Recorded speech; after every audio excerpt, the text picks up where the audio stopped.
بسم اللہ الرحمن الرحیم۔ السلام علیکم پیارے دوستوں، آج کا جو واقعہ ہے وہ قبولیت حج کا ایک بہت ہی عجیب و غریب جو واقعہ پیش آیا ہے اس کے متعلق ہے۔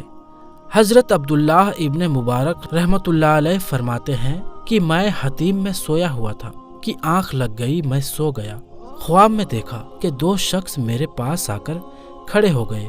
ایک نے دوسرے سے پوچھا کہ اس سال کتنے آدمی حج پر آئے ہیں؟ دوسرے نے کہا کہ 7 لاکھ آدمی حج پر آئے ہیں۔ حضرت عبداللہ ابن مبارک فرماتے ہیں کہ میرے دل کے اندر یہ خیال آیا کہ اتنے آدمیوں کا شمار کرنا تو ناممکن ہے، معلوم ہوتا ہے کہ یہ دونوں فرشتے ہیں۔ سوال کرنے والے نے پوچھا کہ کتنے آدمیوں کا حج منظور ہوا ہے؟ دوسرے نے جواب دیا کہ کسی کا بھی منظور نہیں ہوا ہے، پورے 7 لاکھ کے 7 لاکھ رد کر دیے گئے ہیں۔ پھر اس نے پوچھا کہ کتنے آدمی بخشے گئے ہیں؟ جواب ملا کہ سارے کے سارے ہی بخش دیے گئے ہیں۔ سوال کرنے والے نے سوال کیا کہ حج کسی کا منظور نہیں ہوا اور بخشے سارے گئے، تو کس طرح سے ایسا ممکن ہوا؟ تو دوسرے فرشتے نے کہا کہ صرف ایک آدمی کا حج منظور ہوا ہے جو حج کرنے کے لیے حاضر بھی نہیں ہوا تھا۔ پھر سوال کیا کہ یہ لوگ کس کے طفیل بخشے گئے ہیں؟ تو انہوں نے جواب دیا کہ اسی آدمی کے طفیل جس کا نام علی ابن طلق ہے، اسی کے طفیل اللہ رب العزت نے سارے آدمیوں کا حج بھی قبول کر لیا اور سارے کے سارے آدمیوں کو بخش بھی دیا گیا۔ تو پہلے فرشتے نے سوال کیا کہ علی ابن طلق کون ہے اور کہاں کے رہنے والے ہیں؟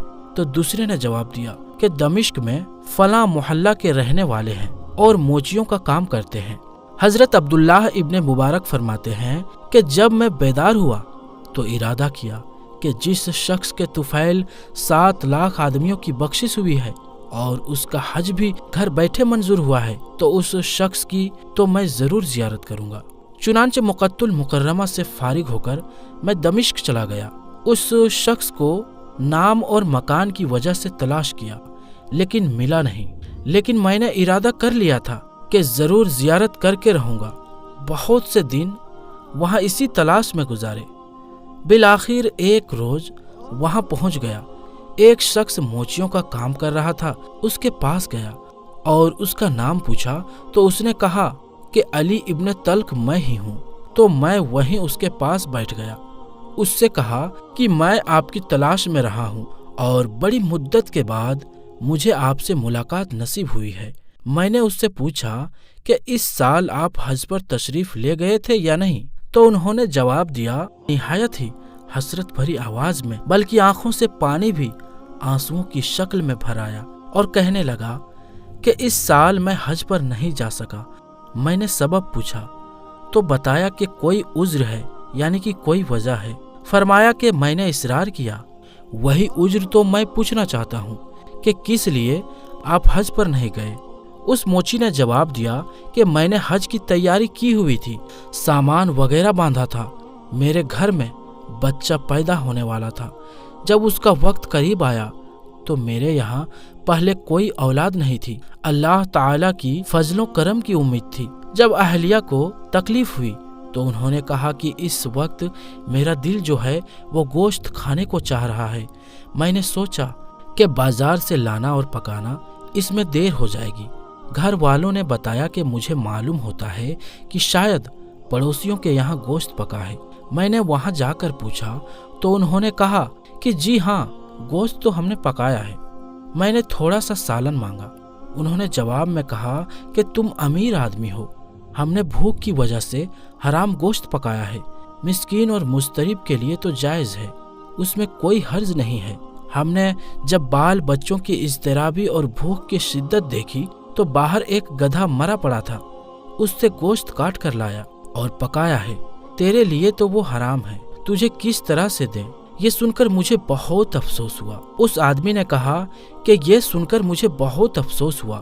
واپس گھر آیا، جتنا سامان حج باندھ رکھا تھا سارے کا سارا اٹھا کر اپنے ان پڑوسیوں کو دے دیا اور معافی کا بھی طلبگار ہوا کہ گزشتہ حالات میری بے خبری اور نواقفیت کے عالم میں ہوئے ہیں، آئندہ تمہارا لحاظ پہلے رکھوں گا اور بعد میں میرے بیوی اور بچے کھائیں گے، لہٰذا میں تو اسی لیے حج پر حاضر نہ ہو سکا۔ حضرت عبداللہ ابن مبارک رضی اللہ تعالی عنہ نے فرمایا کہ اے شخص، تجھے مبارک ہو، حج بھی اس سال صرف اور صرف تیرا ہی منظور ہوا ہے، اور اللہ رب العزت نے تیرے طفیل 7 لاکھ آدمی جو ہیں، 7 لاکھ حاجی جو ہیں، ان سب کو بخش دیا ہے۔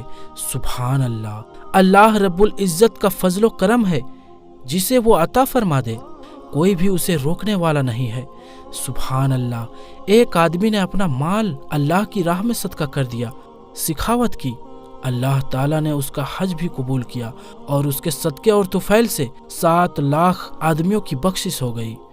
دعا ہے اللہ رب العزت ہمیں بھی نیکی کرنے کی توفیق عطا فرمائے اور برائی سے محفوظ اور مامون رکھے۔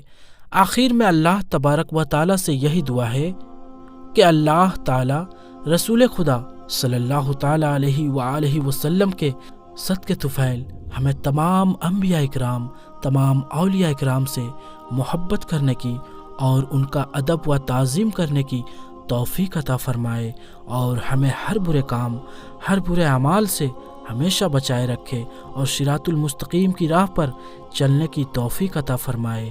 آمین ثم آمین۔ تو پیارے دوستو، یہ تھی ہماری آج کی ویڈیو۔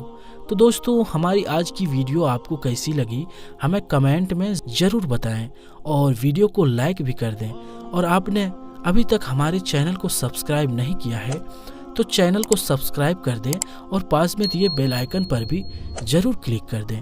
تو دوستو، ہم ملتے ہیں پھر کسی نئی ویڈیو میں، تب تک کے لیے آپ اپنا اور اپنوں کا خیال رکھیں۔ السلام علیکم، اللہ حافظ۔